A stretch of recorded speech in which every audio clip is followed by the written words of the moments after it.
اعوذ باللہ من الشیطان الرجیم بسم اللہ الرحمن الرحیم۔ تو آج ہم انشاءاللہ تعالیٰ لیسن نمبر 21 دیکھ لیتے ہیں، اور لیسن نمبر 21 میں آج ہم جملہ اسمیہ کے بارے میں بات کریں گے، اور اس کے علاوہ جملہ اسمیہ میں اور کیا مزید چیزیں ہوتی ہیں ان کے بارے میں بھی بات کریں گے۔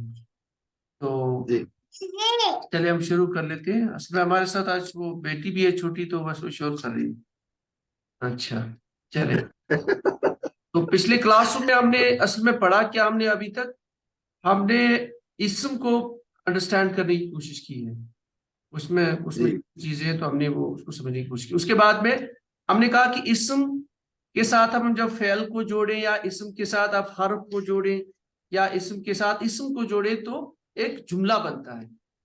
اب وہ جملہ دو طرح کا ہو سکتا ہے۔ جملے کو ہم نے مرکب بھی کہا ہے، وہ جملہ یا تو مرکب ناقص یعنی جملے ناقصہ بھی ہو سکتا ہے، یا نامکمل جملہ، یا جملہ مکمل ہو سکتا ہے جس کو مرکب تام یا مکمل جملہ بھی کہا جاتا ہے۔ تو یہ جو جملہ ناقصہ ہے یا مرکب ناقص ہے، اس کی ہم نے 4 اقسام پڑھی ہیں: جاری، توصیفی، اضافی اور اشاری۔ اس کے بعد میں اگر ہم مرکب تام کی بات کریں یعنی مکمل جملہ جس میں معنی مکمل ہوتا ہے، اس کی 2 اقسام ہیں، جملہ اسمیہ اور جملہ فعلیہ۔ اب فعلیہ تو ہم نے پڑھا نہیں ہے، اس لیے اس کو ہم ابھی چھوڑ لیتے ہیں۔ تو ہم انشاءاللہ آگے بڑھتے ہیں جملہ اسمیہ کی طرف۔ تو جملہ اسمیہ سے ہم انشاءاللہ سٹارٹ کر دیتے ہیں۔ اچھا، اسمیہ کو ہم مرکب تام بھی کہتے ہیں۔ تام کا مطلب عربی میں مکمل ہوتا ہے۔ جملہ اسمیہ کو اسمیہ اس لیے کہا جاتا ہے، ہم نے اس سے پہلے بھی یہ کہا کہ جس کی ابتدا یا جس کا پہلا جز اسم، جس جملے کا پہلا جز اسم ہو، اس کو جملہ اسمیہ کہا جاتا ہے۔ جملہ اسمیہ میں 2 حصے ہوتے ہیں، 2 جز ہوتے ہیں، ٹھیک ہے؟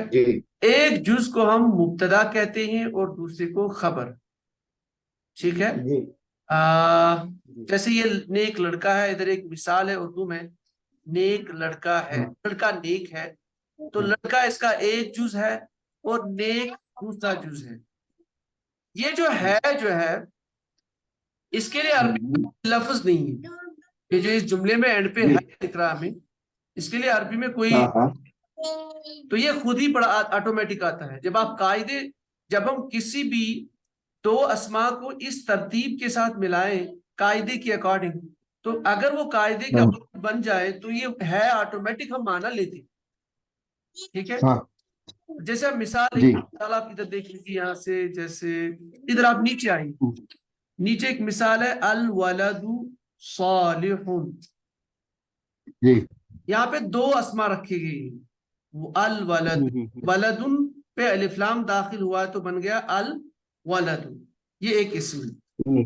تو دوسرا اسم ہے صالح۔ اب دونوں اسم میں دیکھیے کیا اہم چیز ہے، پہلا اسم جو ہے وہ معرفہ ہے، دوسرا اسم نکرہ ہے۔ ہوگی ایک چیز، اب ہمیں 2 اسما یا 2 سے زیادہ اسما کو اس خاص طریقے سے جوڑنے کی پہلا اسم کیا ہوگا؟ معرفہ، اور دوسرا نکرہ۔ اب دونوں میں دیکھیے دونوں حالت رفع میں، ٹھیک ہے؟ اچھا، دونوں واحد ہیں اور دونوں مذکر ہیں، یعنی آپ کہیے دونوں میں عدد کے اعتبار سے مطابقت ہے کہ دونوں واحد ہیں، اور دونوں میں یہ جنس کے اعتبار سے بھی مطابقت ہے۔ تو جب یہ چیزیں پائی جائیں کہ دونوں اسما میں جو پہلا ہے یعنی مبتدا جو حصہ ہے وہ معرفہ ہو اور خبر نکرہ ہو، مبتدا بھی حالت رفع میں ہو، نکرہ یعنی خبر بھی حالت رفع میں ہو، دونوں میں مطابقت جنس میں اور دونوں میں مطابقت عدد میں، تو یہ جو ہے اس کو ہم ایک سیکنڈ، اس کو ہم جملہ اسمیہ بولا جاتا ہے، ٹھیک ہے؟ تو جملہ اسمیہ عربی زبان میں 2 حصے، ایک مبتدا اور دوسرا خبر۔ تو مبتدا اور خبر کے بیچ میں یہ 3 چیزیں یعنی یہ 4 چیزیں ہونی چاہیے، جو میں یہاں پہ اس کو پریکٹس کر رہا ہوں۔ یعنی پہلا معرفہ ہونا چاہیے، یعنی مبتدا معرفہ ہونا چاہیے اور خبر نکرہ۔ ٹھیک ہے، نکیرہ ہونا چاہیے. ایک چیز ہے. دوسری چیز دونوں کا اعراب حالت رفع میں ہونا چاہیے، دونوں. کم ہونا چاہیے. ہاں یعنی مبتدا بھی حالت رفع میں ہوگا، خبر بھی حالت رفع میں ہوگی. ٹھیک ہے، ہو گئی دو جی. چیز. پھر دو چیزیں یعنی جنس اور عدد دونوں میں مطابقت جی چاہیے. مطابق کا مطلب جی اگر مبتدا واحد ہے تو خبر بھی واحد ہونی چاہیے. اگر مبتدا جی جی جی. تو خبر بھی جمع ہونی چاہیے. اسی طریقے سے اگر مبتدا مذکر ہے تو خبر بھی مذکر ہونی چاہیے. اگر مبتدا مؤنث ہے تو خبر بھی مؤنث ہونا چاہیے. تو اس طرح سے ہم جملہ اسمیاب بنا سکتے ہیں. اصل میں یہ ٹاپک جی میرے ذہن کے مطابق ابھی اتنا امپورٹنٹ نہیں ہے ابھی کے لیے، لیکن پھر بھی آگے جب ہم اور قواعد پڑھیں گے تو اس میں آپ کو بیچ بیچ میں آئے گا مبتدا اور خبر کا کانسیپٹ. تو اس لیے آپ وہاں پہ سوچیں گے کہ مبتدا کیا ہوتا ہے، خبر کیا ہوتا ہے، اس لیے اس کو یہاں پہ بیان کیا گیا ہے. ٹھیک ہے. اچھا چلیں یہاں مثالیں ہیں، ان کو دیکھ لیجیے آپ. لڑکی نیک ہے، کیا کریں گے پہلے؟ تو لڑکی جو ہے نا، دیکھیے یہ مبتدا ہے اور آگے جو چیز بیان ہوگی نا وہ لڑکی کے بارے میں خبر دی جا رہی ہے. اصل میں اس کو خبر اس لیے کہتے ہیں کیونکہ وہ خبر جو پہلا اسم ہے یا پہلا مبتدا ہے جس سے جملہ شروع ہے اس کے بارے میں خبر دی جا رہی ہے. خبر یہ دی جا رہی ہے کہ وہ لڑکی جو ہے وہ نیک ہے، اس لیے اس کو خبر بولا جاتا ہے. تو لڑکی کے لیے ہم قاعدے کے مطابق ہم استعمال کریں گے البنتو معرفہ، اور نیک کے لیے صالحتن. اب صالحتن ہم نے کیوں لیا؟ کیونکہ مبتدا کیا ہے؟ مؤنث ہے، تو ہم نے اس کو صالحتن لایا. اچھا مبتدا معرفہ ہے اور یہ خبر نکرہ. مبتدا بھی واحد ہے تو خبر بھی واحد. اس کا مطلب البنت صالحتن کا ترجمہ ہم کریں گے لڑکی نیک ہے. اب دیکھیے دوسرے جملے پہ بس ایک آدھ ہم اور کر لیتے ہیں، جیسے الولدانی صالحانی. اس کے بارے میں آپ بتائیے ذرا سا، دونوں میں کیا کیا چیزیں ہیں؟ پہلا الفاظ معرفہ ہے، پہلا اسم یا اب پہلا اسم جو جز. اب جز بول لیجیے کیونکہ کبھی کبھار کیا ہوگا بعض اوقات جو اسم ہے نا یہ بعض اوقات دو بھی ہو سکتے ہیں، ابتدا میں تین بھی ہو سکتے ہیں. ٹھیک ہے، تو ہم یہ بولیں گے کہ پہلا جز. پہلا جز معرفہ ہے، دوسرا جز نکرہ ہے. ٹھیک ہے، اور دونوں بھی دونوں کے عدد مطابقت ہے. دونوں کے عدد کون سا؟ دونوں کے عدد کون سا عدد ہے؟ یہ مثنیٰ ہے. ہاں بالکل صحیح، مثنیٰ یعنی دو کا عدد استعمال ہوا ہے. ٹھیک ہے. اچھا دونوں میں دونوں حالت رفعہ میں ہے اور دونوں مذکر ہے، تو یہ ہمارا مبتدا خبر ہے. اس کا ہم ترجمہ کریں گے دو لڑکے نیک ہیں. اسی طرح سے آپ بنا سکتے ہیں، بس یہاں پہ ایک اہم چیز، ایک نوٹ یہاں پہ لکھا ہوا ہے. مبتدا جب غیر عاقل کی جمع ہو، اگر یا جب غیر عاقل کی جمع ہو، آپ سمجھ گئے نا غیر عاقل. جیسے ہمارے پاس ہے قلم، قلم کی جمع کیا ہے؟ اقلام. تو قلم تو غیر عاقل ہے، تو قلم غیر عاقل ہے، اس کی جمع آ گیا اقلام. تو ایسے میں خبر عموماً واحد مؤنث استعمال ہوتی ہے. خبر عموماً یعنی عام طور پر واحد مؤنث استعمال ہوتی ہے. دیکھیے یہاں پہ جدیدتن گول تا کے ساتھ ہے نا، تو واحد مؤنث. اگر اس کا دیکھیے ترجمہ اس کا کیا ہے؟ قلم نئے ہیں، تو قلم واحد ہے، یہ قلم جمع ہے. یہاں استعمال قلم جمع ہوا ہے استعمال کیونکہ آگے ہیں لکھا ہوا. اچھا نئے لکھا ہوا یہ بھی جمع ہے، لیکن جب ہم عربی میں لکھ رہے ہیں ہم لکھ رہے ہیں الاقلام. آج ہم لکھ رہے ہیں واحد مؤنث. حالانکہ ہمیں لکھنا کیا چاہیے تھا؟ ہمیں لکھنا چاہیے تھا جمع اور مذکر. لیکن قاعدہ یہ ہے کہ اگر مبتدا آپ کا غیر عاقل کی جمع ہو تو عموماً جی یا اکثر و بیشتر ہم کیا کریں گے، ہم اس کی جو خبر ہے اس کو ہم واحد مؤنث کے اکارڈنگ استعمال کریں گے. ٹھیک ہے، جی تو بس یہ اس کے بارے میں مبتدا اور خبر کے بارے میں بس کچھ موٹی چیزیں تھی. ایک سوال پیدا ہو رہا ہے جی جی کہ مبتدا غیر عاقل جمع ہو، خبر مؤنث واحد آتی ہے. مؤنث واحد اگر مبتدا غیر جی. عاقل جمع نہیں ہو، اگر تو اگر نہ ہو تو پھر جو ہم نے قاعدہ پڑھا ہے یہاں پہ بریکٹ میں دیکھ لیجیے، تو یہ رولز فالو کریں. یہ دیکھ لیجیے، یہ جو 3 سٹارز جہاں دکھ رہے ہیں، بھلے وہ غیر عاقل ہو، جمع نہیں ہو، تو پھر یہ سب یہی رول ہو جائے گا. ہاں نہیں، غیر عاقل جمع، غیر عاقل کی جمع، کرائٹیریا یہ ہے. جی غیر عاقل اگر واحد اور غیر عاقل ہے، تو پھر قلم نہیں، نیا ہے، تو پھر اس میں پھر واحد نہیں. واحد واحد القلم ہاں القلم جدید آئے گا. جدید آئے گا. بالکل بالکل اچھا ٹھیک ہے. تو یہ اس میں موٹی موٹی چیزیں، جی حالانکہ ابھی اتنی ضرورت نہیں تھی اس چیز کی، لیکن چلو کیونکہ آگے کبھی قاعدے میں آپ پڑھو گے کہ یار مبتدا پہ معرفہ ہوگا تو پھر آپ سوچو گے مبتدا کیا ہے، تو اس لیے ہم نے بس مختصر یہاں پہ چیزیں بیان کی. چلے آگے چلتے ہیں. اب یہ فرما رہے ہیں جملہ اسمیہ میں آپ مرکبات کا بھی استعمال کر سکتے ہیں. ٹھیک ہے، اچھا چلے دیکھ لیتے ہیں. یہاں پہ ایک مثال دی ہے، لمبا آدمی نیک ہے. ذرا مجھے اس میں بولے مرکب کون ہے اس میں؟ یہ مرکب توصیفی ہے.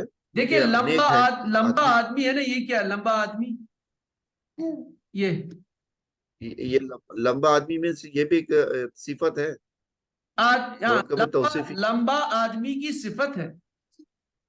ہاں اس کا مطلب یہ لمبا آدمی یہاں پہ مبتدا اور اس کی خبر کیا ہے؟ نیک ہونا. نیک ہے. ہاں ہاں تو اس کا مطلب ہے جو میں پہلے ابھی بول رہا تھا کہ جملے کا مطلب یہ نہیں کہ صرف 2 ہی اسم ہوں. یہ تو بس ابتدا میں ہمیں سمجھانے کے لیے 2 اسم رکھ رہا ہے. تو جی اب دوسری چیز آ گئی کہ وہ جو جملہ ہے، جملے میں آپ کے بعض اوقات مرکبات بھی ہو سکتی ہیں، یعنی مبتدا بھی مرکب ہو سکتا ہے اور کبھی کبھار خبر بھی مرکب ہو سکتی ہے. جیسے دوسری مثال، قرآن اللہ کا کلام. یہ اللہ کا کلام کون سا مرکب ہے؟ یہ مضاف الیہ ہے، خبر ہے. ہاں اب یاد دیکھیے، مرکب مبتدا اضافی ہے. یہاں مبتدا قرآن ہے، اس کی خبر آ گئی جی کلام، یعنی خبر دی جا اللہ کا رہی قرآن کے بارے میں. خبر کیا دی جا رہی کہ یہ اللہ کا کلام ہے. تو اب جو خبر ہے وہ مرکب ہے، مرکب اضافی. کلیئر؟ اچھا اب دیکھیں تو جی تیسری مثال میں 2 چیز جمع کر رہا ہے، مبتدا بھی مرکب ہاں اور خبر بھی مرکب. دیکھیں رسول کی ہاں اطاعت، یہ کون سا مرکب ہے؟ مضاف الیہ. یہ اچھا یہ ہو گیا اضافی ہو گیا. جی اضافی. خبر کیا ہے؟ اللہ کی اطاعت، یعنی یہ بھی مضاف الیہ ہو یہ گیا. بھی مضاف الیہ، یعنی خبر یہ دی جا رہی ہے کہ رسول کی جو اطاعت ہے اس کے بارے میں خبر دی جا رہی ہے کہ وہ اللہ کی ہی اطاعت ہے. تو اچھا یعنی تو رسول کی اطاعت جو ہے پوری خبر ہو گئی، یہ مبتدا ہو گئی. ہاں وہ مبتدا ہو گیا. ٹھیک ہے، یعنی ہمیں یہ تاثر دے رہے ہیں یہاں پہ، اصل میں یہ سمجھانا چاہتے ہیں یہاں پہ کہ آپ جو مبتدا اور خبر کو ہاں ابتدا میں سمجھے ہو، آپ جو جملہ اسمیہ کو سمجھے ہو، اس میں بعض اوقات مبتدا ایک بڑا جملہ بھی ہو ہاں سکتا ہے اور خبر ایک بڑا جملہ بھی ہو سکتا ہے، چاہے وہ مرکب ہو، کوئی بھی مرکب آ ہاں سکتا ہے. ہاں. ٹھیک ہے، حالانکہ یہاں پہ ہمیں زیادہ دماغ لڑانے کی جی ضرورت نہیں میرے پہلے، لیکن بس ایک ذہن میں چیز ہونی چاہیے. ٹھیک ہے، تو اس کا آپ خود مطالعہ کریں گے، جو یہاں نیچے دکھ رہا ہے اس کو آپ آرام سے سمجھ سکتے ہیں، میں کوئی اتنا مسئلہ نہیں ہے، یہ اسی کا ترجمہ ہے اوپر کا. ٹھیک ہے، اچھا چلے تیسری چیز جملہ اسمیہ کے متعلق. جی جملہ اسمیہ میں ایک اہم چیز ہوتی ہے، اس کو بولا جاتا ہے متعلق خبر. ہاں ایک کانسیپٹ ہے جملہ اسمیہ میں متعلق خبر. اب اس کو سمجھنے کے لیے یہاں پہ ایک مثال دے رہے ہیں، آدمی گھر جی میں موجود ہے. یہ ایک مثال دے رہے ہیں، اردو کی مثال، آدمی گھر میں موجود ہے. اگر ہم ایسا گھر میں ہے. ہاں اب دیکھیں اس ہاں کا ترجمہ اس کا ہم اگر جملہ بناتے ہیں، ہم کہتے ہیں کہ آدمی موجود ہے، ہم ایک جملہ بنائیں گے، آدمی موجود ہے، آدمی، ابھی ہم گھر میں کو ہاں نکال دیتے ہیں، ٹھیک ہے، آدمی موجود موجود ہاں موجود ہے۔ اب آپ بتائیے جملے اسمیہ ہے، آدمی موجود، آدمی پہ آدمی کے بارے میں خبر دی جا رہی کہ وہ موجود ہے، وہ پریزنٹ ہے، تو آدمی کیا ہو گیا؟ مبتدا، جی اور موجود موجود ہے وہ خبر ہو گئی خبر۔ اب یہ کیا کر رہے ہیں؟ یہ اس میں ہاں کچھ مزید اضافہ کر رہے ہیں، یہ کیا کر رہے ہیں اضافہ؟ گھر میں، یہ ادھر ڈال رہے ہیں بیچ میں گھر اچھا میں، اب اس کو سمجھے، ہاں گھر میں، گھر ہاں میں۔ اب یہ آدمی کے بارے میں ہی اور انفارمیشن دے رہے ہیں، کیا دے رہے ہیں؟ وہ موجود تو ہے لیکن وہ موجود کہاں پہ؟ گھر میں یعنی آدمی مدرسے میں بھی ہو سکتا ہے، آدمی روڈ پہ بھی ہو سکتا ہے، آدمی دکان میں بھی ہو سکتا ہے، کہیں بھی ہو سکتا ہے، اسکول میں بھی ہو سکتا ہے۔ تو یہ ہاں ہاں خبر کے بارے میں مزید اطلاع دے رہا ہے، اس کو بولا جاتا ہے جی متعلق کی خبر۔ یہ جو اس طرح کا، متعلق خبر ہاں، متعلق خبر، تو پتہ چلا جملہ اسمیہ میں ایک مبتدا ہو سکتا ہے، خبر ہو ہاں سکتا، خبر ہو سکتا ہے، اور کبھی کبھار یہ بھی ہو سکتا ہے کہ آپ کا متعلقی خبر بھی ہو سکتا ہے، ٹھیک ہے۔ جی جی چلے اب عربی کی مثال ہے ادھر، الرجل، اسی کا ترجمہ کیا اس نے، الرجل موجود فی البیت، فی البیت، یہ کون سا مرکب ہے؟ مرکب جاریہ ہاں، اس کا ترجمہ کیا کریں گے؟ گھر میں، فی کا مطلب میں، البیت کا مطلب گھر، گھر میں، ٹھیک ہے۔ اب یہ گھر جی ہو گیا متعلق خبر، کس کے متعلق؟ مبتدا، یہ، آدمی کے متعلق ہاں دیکھیں، الرجل موجود، یہ جملہ اسمیہ ہے، ہاں مبتدا اور ہاں خبر۔ اس کا ترجمہ ہم کریں گے، یہ جو مرد موجود ہے، پھر آگے ہاں فی البیت، کہاں موجود ہے؟ گھر میں۔ جی دیکھیں عربی میں آپ ایسے نہیں دیکھو گے کہ الرجل، الرجل فی البیت موجود، عموماً عربی میں ایسا نہیں ہوتا، یہ ٹھیک نہیں دکھ رہا ہے، ہاں لیکن اردو میں کیا ہے؟ دیکھو اردو میں الٹا ہے، پہلے بیچ میں لے کے آ رہا ہے فی البیت، الرجل، متعلق ہاں، یعنی اردو میں متعلق خبر بیچ میں ڈال رہا ہے، لیکن عربی میں آخر پہ آ رہا ہے، ٹھیک ہے، جی یعنی عموماً یہ کوئی قانون نہیں، لیکن عموماً ایسے ہی۔ اچھا، اور ایک مثال ہے ادھر، طلب العلم فریضۃ علی کل مسلم، یہ بڑی مشہور حدیث ہے، اب آپ اس کو تھوڑا سا دیکھ لیجیے، طلب العلم، جی یہ کیا ہے؟ طلب العلم ہم، طلب العلم یہ کون سا مرکب ہے؟ طلب العلم ہم، کون سا مرکب ہے؟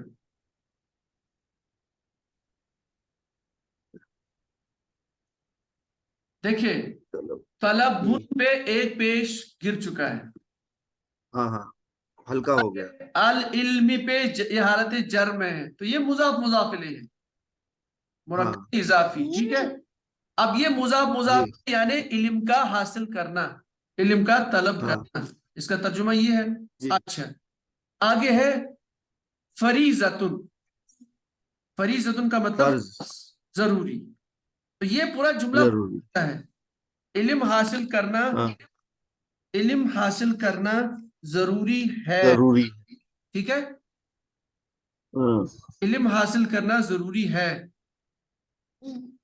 آواز جی آ رہی؟ اچھا، اب جی جی آگے بالکل آواز آ رہی آگے یہ بڑھا رہا ہے، علی کل مسلمین، مجھے پہلے یہ بتائیں کل مسلمین کون سا مرکب ہے؟ یہ مرکب جاری ہے ہاں نہیں، کل مسلمین، میں نے کل اچھا بولا تھا، کل ابھی ہم لوگ سورہ لقمان میں سورہ جی لقمان جی میں جی پڑھے جی، تھے کہ ہاں جب بھی کل آئے گا اور کیا نام ہے دون کل، آئے گا ہاں اور ہاں غیرو آئے گا تو یہ مضاف مضاف الیہ ہی ہوگا ہاں، تو ہاں کلو مسلمین ہوگا مضاف مضاف الیہ، اب مضاف مضاف الیہ پہ اس نے حرف جارہ داخل کیا ہے، دیکھو علی کلی، ہاں تو علا کلی یہ جار مجرور بن گیا. حرف جار کی وجہ سے. ہاں تو یہ پورا بن گیا متعلقی خبر. مطلب ہر مسلمان پر، ہر مسلم پر، کلو ہر مسلمن مسلمان، علا پر، تو ہر مسلمان پر، یہ ہر مسلمان پر ایک مزید انفارمیشن ہمیں دی جا رہی ہے خبر یعنی مبتدا کے بارے میں. اس کو بولیں گے متعلق خبر. یعنی علم کا حاصل کرنا فرض ہے ہر مسلمان پر. ٹھیک ہے. اچھا اب ایک امپورٹنٹ چیز یہاں بتا رہے ہیں، نوٹ اس کو بھی یاد کر لیجیے، بہت جگہ پہ آ رہا ہے. بعض اوقات یا بعض مرتبہ خبر متعلق خبر کو خبر سے پہلے بھی لے کے آتے ہیں. یعنی بعض اوقات عربی میں ایسا بھی ہوتا ہے، بلکہ قرآن پاک میں بہت جگہ پہ ہے کہ متعلق خبر خبر سے بھی پہلے آتا ہے.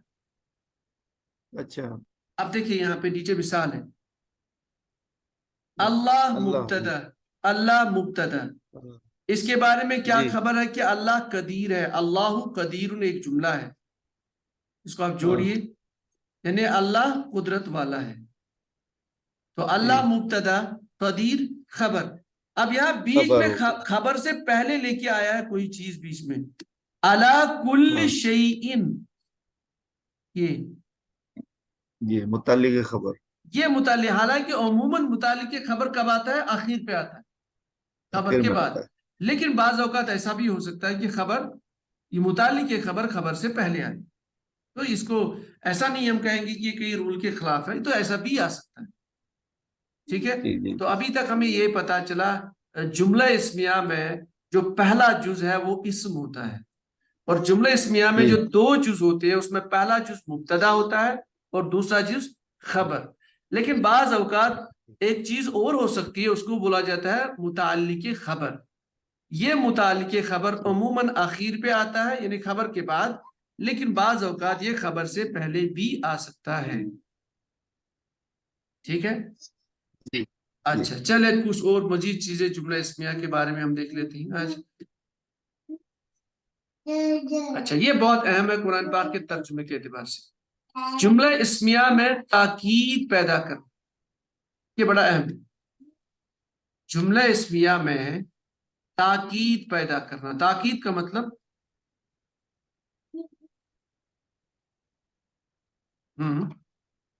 جی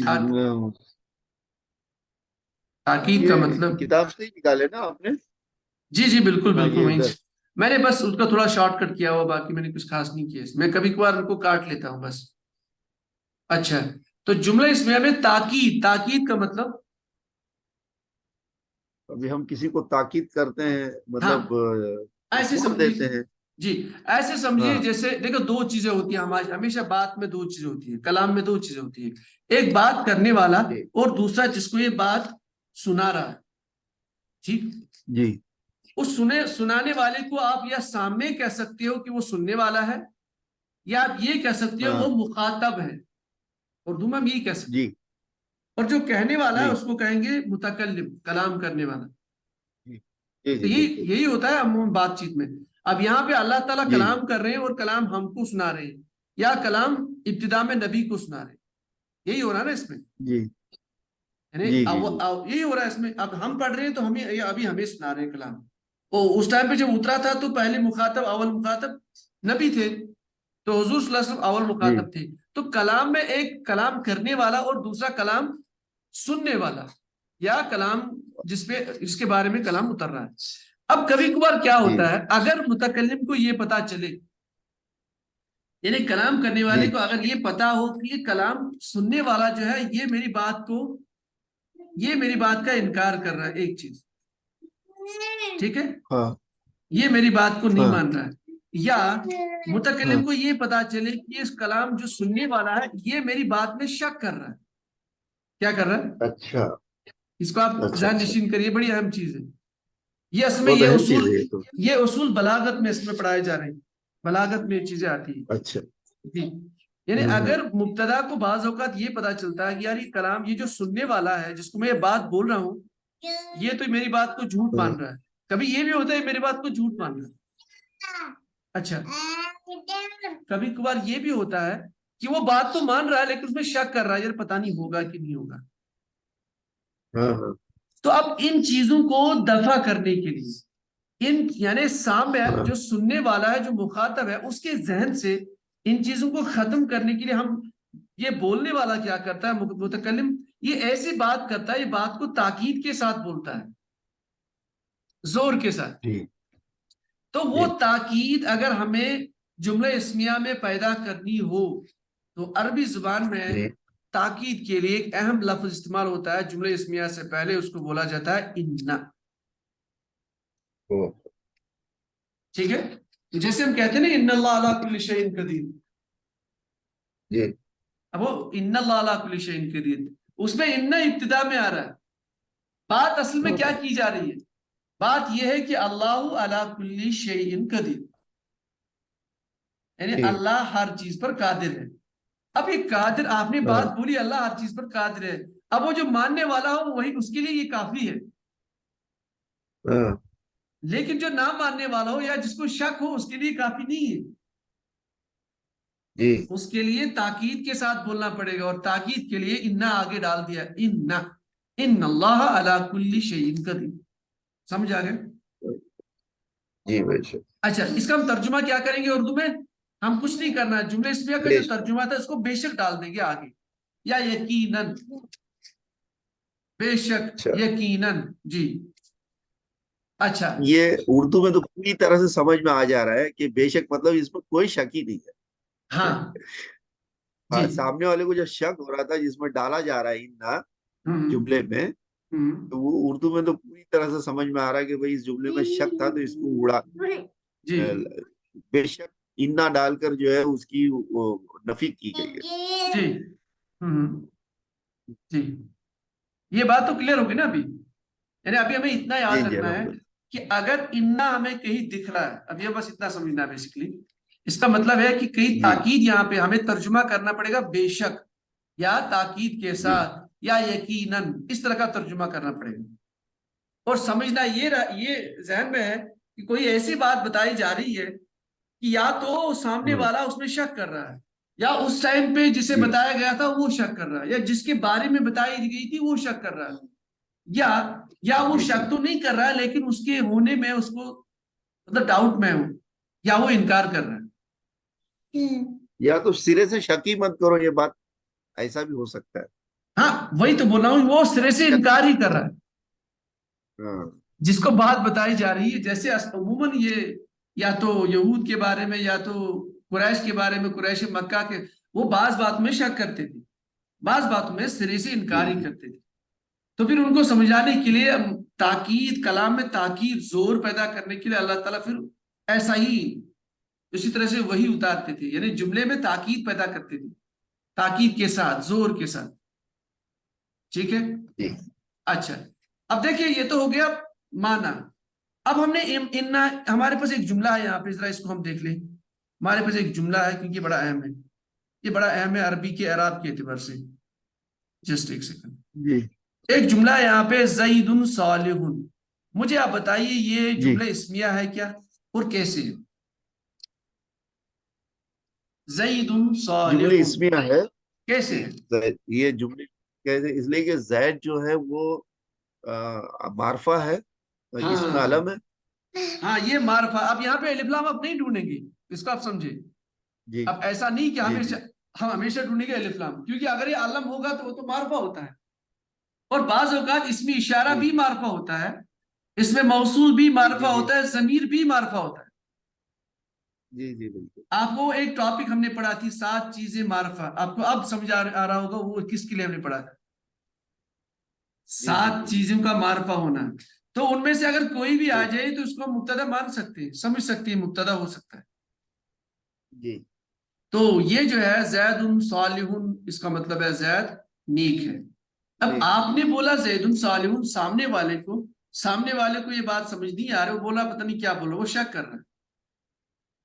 اب اس کے شک کو دور کرنے کے لیے یا اس کو سمجھانے کے لیے یہ بولا یہ بھیا زید واقعتاً ہی نیک ہے، آپ کیوں خامخواہ شک کر رہے ہو؟ تو آپ کیا کرو گے؟ آپ زید پر انا داخل کرو گے. جی اب دیکھیے، اب ترجمہ تو آپ نے کر لیا، بے شک نیک زید نیک ہے، لیکن آپ دیکھیں زید کو کیا ہو گیا عربی میں؟ نصب میں چلے گئے. ہاں یہ بڑا زیدن. اہم ہے، یہ بڑا اہم ہے. انا تو آپ نے ایک تو انا سے اس کو دیکھو، اس کو عربی میں اور گرامر میں بولا جاتا ہے ایک تو لفظی تبدیلی، دوسرا معنوی تبدیلی. ایک تو ہو گیا لفظی تبدیلی، یعنی جو لفظ ہے عربی میں اس کی تبدیلی ہوگی. دوسرا معنوی تبدیلی، معنی میں بھی تبدیلی ہوگی. دیکھو یہاں دو چیزیں ہوگی. ایک تو جو آپ بات کرنے والے تھے اس میں تاکید پیدا ہوگی، یعنی معنی میں تبدیلی. دوسرا جو لفظ استعمال ہوا تھا اب اس میں بھی تبدیلی آ گئی کہ وہ بن گیا زیدن. ٹھیک ہے، تو انا یہ دو چیزیں کرے گا، ایک تو تاکید پیدا کرے گا جملے میں، اور دوسرا جملے کا جو مبتدا تھا مبتدا کو حالت نصب میں لے گا. اچھا ٹھیک ہے. جی. اب میں تھوڑا سا آپ کو پیچھے لے کے چلتا ہوں. ہم نے پڑھی تھی حروف کی ایک کیٹیگری، حروف مشبہ بالفعل. جی. اس میں ہم نے پڑھا تھا انا، انا، کانا، لاکنہ، لیتا، لعل. مطلب ہم نے پڑھا کیا تھا، ہم نے بس اس کو اس ٹائم پہ یاد کیا تھا کسی چیز کی وجہ، اسم کو پہچاننے کے لیے. ہم نے وہاں کہا تھا یہ لوگ، یہ جو الفاظ ہے، یہ جو حروف ہے، یہ اسم پہ داخل ہوتے ہیں. جی. یعنی ہم نے یہ کہا تھا اگر یہ حروف آئیں گے تو اس کے بعد اسم ہوگا، یہی کہا تھا ہم نے. اب دیکھیں، اب ہمیں دوسری چیز یاد رکھنی لگے، یہ جو حروف ہے یہ حروف کیا کریں گی، یہ اسم کو یا مبتدا کو حالت نصب میں لے جاتے ہیں. جی. ہے نا، یہ ٹاپک ہی اس کے ساتھ ہی ختم ہو جائے گا حروف مشبہ بالفعل کا. کہ حروف یہاں پہ میں نے ان کو لایا نہیں، لیکن میں ان کو ابھی بس ختم ہی کر رہا ہوں. حروف مشبہ بالفعل جو ہم نے 5 حروف پڑھے تھے، انا، انا، کانا، لاکنہ، لیتا، لعل، یہ 5 حروف کیا کریں گے، ایک تو یہ اسم پہ داخل ہوتے ہیں نمبر 1. دوسرا یا آپ یہ کہیے یہ مبتدا پہ داخل ہوتے ہیں. یہ مبتدا پہ داخل ہونے کے بعد مبتدا کو یعنی اسم کو حالت نصب میں لے جاتے ہیں. جی. اب ہم کیا کریں گے، یہ تو ہمیں سمجھ آ گیا کہ اگر ہم نے ان کو داخل کیا اسم پہ، یا اگر ہم نے ان کو ڈھونڈا قرآن پاک میں کہیں پہ، تو اس کے بعد اگر اسم ہوگا تو وہ منصوب ہوگا حالت نصب میں. ترجمہ آپ کیا کریں گے، جو ان کا اپنا ترجمہ ہے وہی ترجمہ ہم کریں گے. جیسے انا کا ترجمہ بے شک معنی، انا کا ترجمہ بھی بے شک ہوتا ہے. ٹھیک ہے. لاکنہ کا ترجمہ ہوتا ہے لیکن، یہ آپ کی کتاب میں لکھا ہوگا، آگے ایک ٹاپک ہوگا تو اس میں آپ دیکھ لیجئے، میں بس اس زبانی بول رہا ہوں. اچھا، اسی طرح تھا کانا، کانا کا ترجمہ ہو گیا جیسے کہ. جیسے ہم کہتے ہیں نا، جیسے ہم قرآن پاک میں ایک جگہ پہ آتا ہے کانہم بنیان مرصوص، سورہ صف میں آتا ہے. یعنی یہاں بتایا جاتا ہے مومنوں کے بارے میں کہ جب وہ جہاد کرتے ہیں وہ ایسے صف میں کھڑے ہوتے ہیں جیسے ایک سیسا پگھلائی ہوئی دیوار. تو وہاں پہ لکھا ہوا کانہم، یعنی ان کی مثال ایسی ہے، وہ ایسے رہتی ہے صفوں میں جیسے ایک سیسا پگھلائی ہوئی دیوار. تو کہنے کا مطلب ہے کانا کا ترجمہ ہم کریں گے جیسا، اس جیسا، اس جیسا. ٹھیک ہے، ٹھیک ہے. اسی طرح سے ایک حرف ہے لعل، اس طرح سے لیتا. لیتا کا مطلب ہو گیا کاش. ٹھیک ہے. لیتا کی مثال قرآن پاک میں آخری سورت میں آخری پارہ میں سورہ نبا میں آخر پہ یا لیتنی کنت ترابا، وہاں پہ آیا ہے لیتا. ہاں لیتا، تو کہنے کا یہ مطلب ہے ترجمہ کریں گے کاش. اسی طرح سے اور ایک حرف ہے لعل. ٹھیک ہے، تو لعل کا بھی ہم ترجمہ کرتے ہیں شاید کی، ہم ترجمہ اس طرح سے کرتے ہیں شاید یا ممکن، اس طرح کا ترجمہ. ٹھیک ہے. جیسے بڑی بڑی ایک کامن سی مثال ہے قرآن پاک میں، لعلک باخع نفسک، سورہ کہف میں.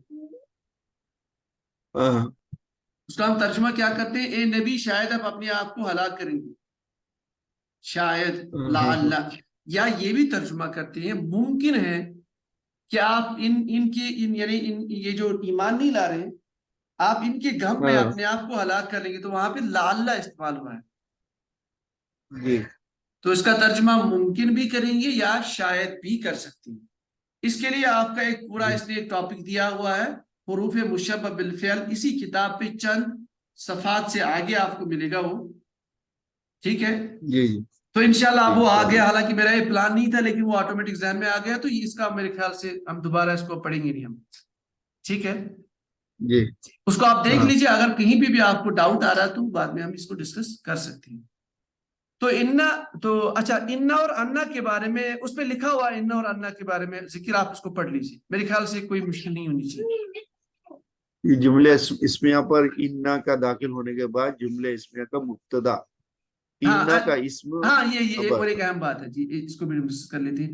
اب انا آپ نے داخل کر دیا، انا زیدن صالحا، اب عربی گرامر میں، گرامر کی کتابوں میں آپ کو اس طرح ملے گا، انا کا اسم اور انا کی خبر، اس طرح کی چیزیں آپ کو ملیں گی اگر آپ پڑھیں گے تو، انا کا اسم اور انا کی خبر، یہ انا کا اسم ہو گیا، اب یہ زیدن، اب زیدن کو بولیں گے انا کا اسم، ٹھیک ہے؟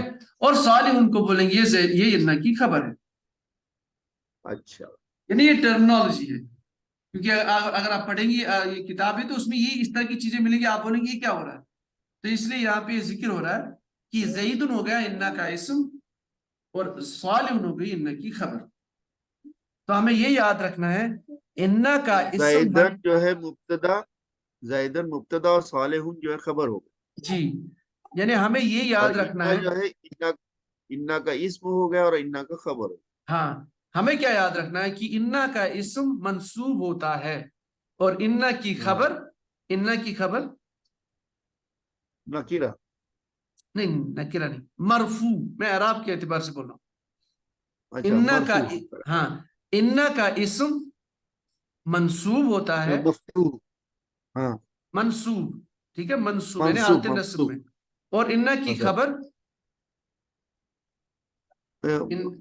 رفع میں ہوتی ہے، لیکن کیا بولتے رفع، ہیں اس کو؟ مرفوع، مرفوع، ہاں کوئی مسئلہ مرفوع، نہیں، اگر آپ رفع آپ کو یاد رہتا ہے تو کافی ہے، میں تو بس ایک ٹرمنالوجی کے اعتبار سے آپ کو اگر بس اتنا یاد رہتا ہے کہ انا کا اسم کیا ہوتا ہے حالت نصب میں، اور انا کی خبر حالت رفع میں، یہ رفع مرفوع، ہاں مرفوع، تو جیسے آپ یاد رکھیں گے، ہمارا مقصد یہ ہے کہ انا کا اسم ہمیشہ ہوتا ہے حالت نصب میں اور انا کی خبر ہمیشہ ہوتی ہے حالت رفع میں، ٹھیک ہے؟ اب لاسٹ پوائنٹ، جی یہ بھی بڑا اہم ہے، اب جملہ اسمیہ میں اب تاکید کرنے کی اور بھی کچھ چیزیں ہیں، ایک تو تھا انا کا داخل کرنا جملے اسمیہ پہ، اب بول رہے ہیں جی اب تاکید لام سے بھی پیدا کر سکتے ہو، لام مفتوح، یہ بڑا اہم ہے، لام مفتوح، لام مفتوح یعنی مفتوح، زبر والا لام، جی ٹھیک ہے؟ تو آپ کیا کریں گے، یہاں مثال دیکھ لیجیے آپ، والا ذکر اللہ اکبر، اصل میں سینٹینس ہے ذکر اللہ اکبر، یہ ہے سینٹینس، اللہ کی ذکر بڑی چیز ہے، اللہ کی ذکر مضاف مضاف الیہ اکبر بڑی چیز ہے، اب اس میں تاکید پیدا کرنے کے لیے اس نے لام مفتوح لایا ابتدا میں، ٹھیک ہے؟ یہ دیکھیے، ٹھیک ہے، تو آپ کیا کریں گے اس کا ترجمہ، یقیناً بنا کسی شک کے اللہ کا ذکر بڑی چیز ہے، ٹھیک ہے؟ اور تو لام یہ واو جو ہے یہ الگ ہے، یہ ایک آیت کا واو ہے، اس کو آپ چھوڑیے، یہ کچھ نہیں ہے۔